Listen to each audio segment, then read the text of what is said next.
नमस्कार दोस्तों, पाथफाइंडर पर आप सभी का स्वागत है। दोस्तों, टारगेट प्रीलिम्स 2023 के इस सेशन में आज हम 100 मोस्ट इंपॉर्टेंट एमसीक्यूज का पार्ट 4 करने वाले हैं, जिसमें कि हम अगेन कुछ जीएस के क्वेश्चंस करेंगे विद द सॉल्यूशन।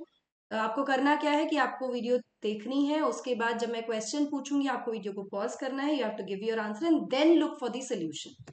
चलिए शुरुआत करते हैं with my Telegram channel link. ये मेरे टेलीग्राम चैनल्स हैं जहां पर आप मुझे फॉलो कर सकते हैं। मेरी सभी क्लास की अपडेट शेड्यूल्स और पीडीएफ्स के लिए अनअकैडमी ऐप पर भी आप मुझे फॉलो कर सकते हैं। मेरी सभी special classes and plus courses के लिए एनरोल करने के लिए आपको सिर्फ मेरा कोड यूज करना होता है ND live 10। Right now I have 2 course running. एक पॉलिटी का कोर्स चल रहा है which is a crash course, pathfinder prelims crash course, और दूसरा एक गवर्नेंस का कोर्स चल रहा है फॉर द मेंस।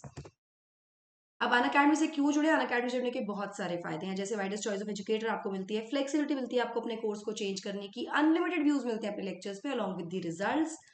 आज आखिरी दिन है अपने इस ऑफर को अवेल करने का, विच is the best offer ever, जहां पर आपको अप टू 40% तक का डिस्काउंट मिल रहा है आपके सब्सक्रिप्शन पर। आपको सिर्फ मेरा कोड यूज करना है एनडी लाइव 10 और आप एनरोल कर सकते हैं किसी भी कोर्स में। डिस्क्रिप्शन बॉक्स में सारी डिटेल्स गिवन है, the numbers are also given, जहां पर आप कॉल करके अपनी कोई भी डाउट या क्वेरी को रिजॉल्व कर सकते हैं। मेरा कोड यूज करने का क्या बेनिफिट है? मेरा कोड यूज करने का बेनिफिट ये है दोस्तों कि एक, आपको डिस्काउंट मिलेगा, दूसरा आपको मेरी पर्सनल गाइडेंस और मेंटोरशिप भी मिलेगी आपकी जर्नी में। चलिए शुरुआत करते हैं विद द क्वेश्चंस। तो आप क्वेश्चंस पढ़ेंगे मेरे साथ, उसके बाद आप वीडियो को पॉज करके आंसर देंगे and then move forward with the explanation. Now consider the following statements. Political equality of citizens refer to equal voting rights and equal eligibility for public offices. A democracy can exist without a written constitution. इनमें से कौन सा statement incorrect है? You have to see the question. पहला statement, दूसरा, both और neither incorrect बताना है। ठीक है, डेमोक्रेसी बिना रिटन कॉन्स्टिट्यूशन के भी एग्जिस्ट कर सकती है। Political equality of citizens refer to equal voting rights and equal eligibility of for public office. दोनों में से गलत कौन सा है? तो द आंसर इज नन। दोनों ही स्टेटमेंट बिल्कुल ठीक है। पॉलिटिकल इक्वालिटी का मतलब होता है जब नागरिकों के पास इक्वल वोटिंग राइट्स होती हैं और इक्वल एलिजिबिलिटी होती है पब्लिक ऑफिस में। In a sense it is one man one vote as per doctor B R Ambedkar.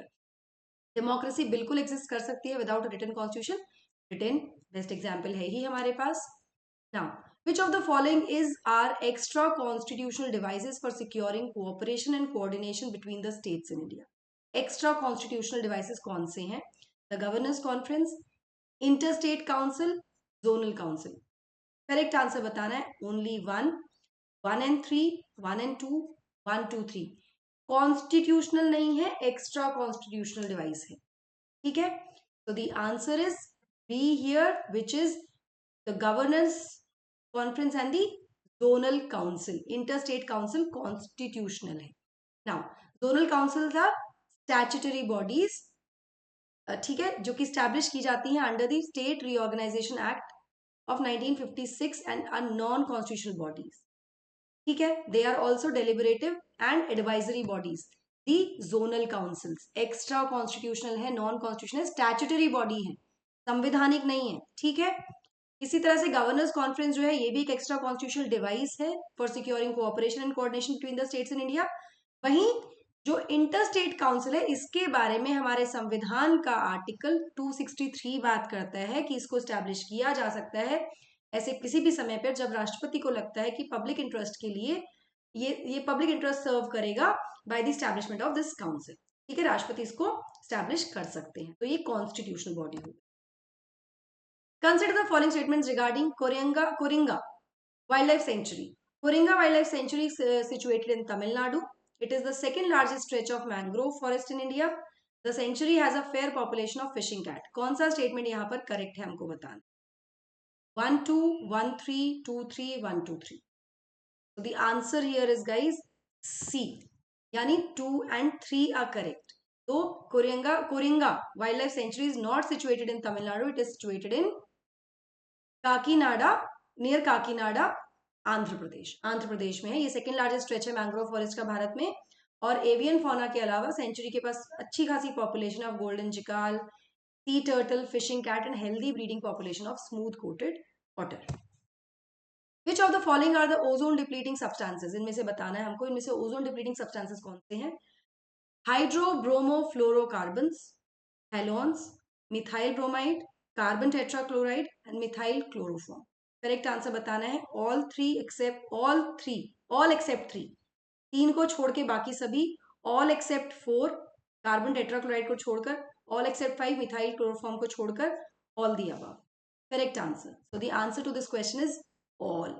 सभी ओजोन डिप्लीटिंग सब्सटेंसेस हैं। तो ओजोन डिप्लीटिंग सब्सटेंसेस में कौन कौन से आते हैं? Chlorofluorocarbons, hydrochlorofluorocarbons, hydrobromofluorocarbons, halons, methyl bromide, carbon tetrachloride and methyl chloroform. ये सभी ओजोन डिप्लीटिंग सब्सटेंसेस ही हैं जो ओजोन को डिप्लीट करते हैं।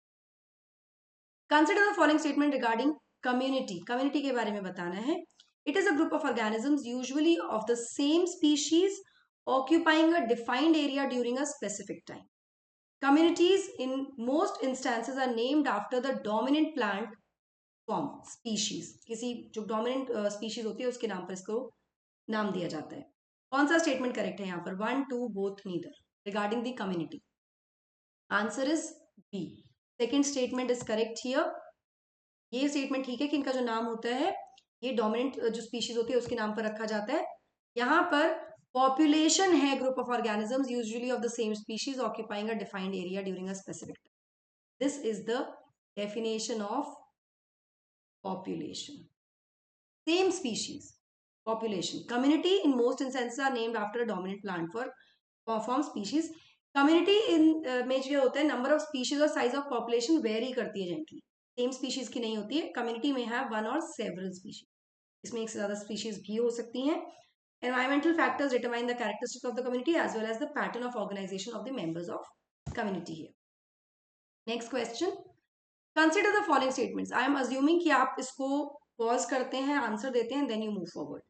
Much of Earth's mantle consists of magma. Magma is a mixture of minerals and also contains small amount of dissolved gases. The high pressure under Earth's crust keep magma in a solid state. कौन सा statement correct है बताना है? 1, 2, 1, 3, 2, 3, 1, 2, 3. तो answer is A. That is 1 and 2 are correct here. ठीक है, जो high pressure है वो उसको लिक्विड स्टेट में रखता है। तो magma is extremely hot liquid and semi liquid rock located under the earth surface. Magma जो है जब ये बाहर निकलता है तो उसको लावा बोलते हैं। Earth has a layered structure that consist of the inner core, outer core, mantle and crust. अधिकतर जो planets mantle consist of magma, मतलब जो मैंटल वाला पोर्शन है उसमें अधिकतर में मैग्मा होता है। ये मैग्मा पुश हो सकता है थ्रू होल्स और क्रैक्स इन द क्रस्ट, बाहर निकल जाता है कॉजिंग अ वॉल्केनिक इरप्शन। जब ये बाहर आता है erupts onto the earth surface, it is called as lava. तो जब ये पृथ्वी के अंदर है, मैंटल वाले रीजन में है अधिकतर ये, वहां पर इसको मैग्मा बोलते हैं। मैग्मा मैंटल याद रख सकते हैं आप। और जब ये पृथ्वी के सरफेस पर आ जाता है due to eruption, volcanic eruption, it is called lava. Like solid rock, magma is mixture of minerals. जैसे रॉक्स हैं ऐसे ही मैग्मा भी मिक्सचर ऑफ मिनरल्स है, वही सॉलिडिफाई होकर रॉक्स बनते हैं अधिकतर। It also contains small amount of igneous rocks बनते हैं, small amount of dissolved gases such as water vapor, carbon dioxide, sulfur. High temperature और pressure जो है under the earth's crust वो मैग्मा को liquid state में रखता है, ना कि solid state. The climate and weather of a region largely depends on distance from equator, height above mean sea level, distance from international date line, proximity with major water body. इनमें से कौन सा option सही है हमारा? बताना है आपको। क्लाइमेट और वेदर किस पर डिपेंड करता है majorly? So the answer here is C, which is 1, 2 and 4. So places farther from equator likely to have less rainfall and colder climate. So equator different से पता लग गया। Altitude affects the temperature of a place. जो कि higher altitude पे होंगी are more likely to be colder than those at the lower. ठीक है। Distance जो है from international date line indirectly refers to the longitude of a place which has no bearing on the place of weather. Actually 3 नहीं आएगा तो answer should be B. Answer should be B here. This is not correct, बाकी सब सही है। ठीक है, answer is B guys. 1, 3 and no 1, 2 and 4 correct. 1, 2 and 4 C है ना ऑप्शन? हाँ ठीक है, sorry sorry sorry, I got confuse. The answer is C, 1, 2 and 4। International date line का कोई मतलब नहीं है यहाँ। ठीक है, तो places close to large lakes और sea are more likely to have moderate weather due to the blowing of wind and sea. तो डेट लाइन या लॉन्गिट्यूड का कोई खास फर्क नहीं होता ऑन प्लेसेस वेदर और क्लाइमेट। चलिए, in course of its evolution the early atmosphere on earth largely contained water vapour, nitrogen, carbon dioxide, methane, ammonia, very little free oxygen. कौन सा आंसर सही है यहाँ पर हमको बता, कौन सा करेक्ट आंसर? 1 2 3 4 5 1 3 4 5 6 1 2 4 6 1। वीडियो को पॉज कीजिए, पढ़िए क्वेश्चन को एंड देन बताइए। The answer is B, all, सारे के सारे। जब अर्थ कूल डाउन हो रही थी तो जो गैसेस और वाटर वेपर्स थे वो रिलीज हुए from the interior of this earth, solid earth, और उसके बाद इवोल्यूशन हुआ प्रेजेंट एटमॉस्फेयर का। वो जब सारे के सारे जो गैसेस थी और वाटर वेपर्स रिलीज हुए during the cooling down of the earth, उन्हीं से हमारे पृथ्वी के ऊपर एक एटमॉस्फेयर बना, इवॉल्व हुआ। The early atmosphere largely contained water vapour, nitrogen, carbon dioxide, methane, ammonia and very little free oxygen. ठीक है। More fish come closer to the shore during the low tide. High tides help in navigation as they raise the water level close to the shores. कौन सा statement incorrect है? 1 2 both neither. Answer is first statement is incorrect. High tides help करती हैं navigation में, वो water level को मतलब rise कर देती हैं, रेज कर देती हैं close to the shore. This helps the ships to arrive at the harbor more easily. The high tides also helps in fishing. Many more fish come closer to the shore during the high tide. Low tide नहीं, high tide के समय पर आपको low tide बोला हुआ, ठीक है। चलिए, the rise and fall of water due to tides is being used to generate electricity in some. Which of the following are fundamental properties of superconductor? Superconductor की फंडामेंटल प्रॉपर्टीज बतानी है। Zero resistant to electrical current, ferromagnetism. कौन सा correct option है यहाँ पर बताना है हमको? सुपरकंडक्टर की fundamental property, answer is A, पहला बिल्कुल सही है, which is zero resistance to electrical current. तो सुपर कंडक्टिविटी क्या होता है? ये एक ऐसी स्टेट है जहां पे जो मटेरियल है वो absolutely zero electrical resistance show करता है, ठीक है। While resistance is a property that restricts the flow of electricity. Resistance से क्या होता है? जो फ्लो ऑफ इलेक्ट्रिसिटी है वो रुक जाता है, ऑब्स्ट्रक्ट हो जाता है।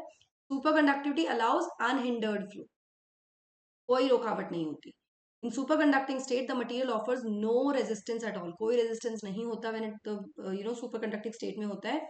All the electrons align themself in a particular direction and move without any obstruction in a coherent manner, ठीक है।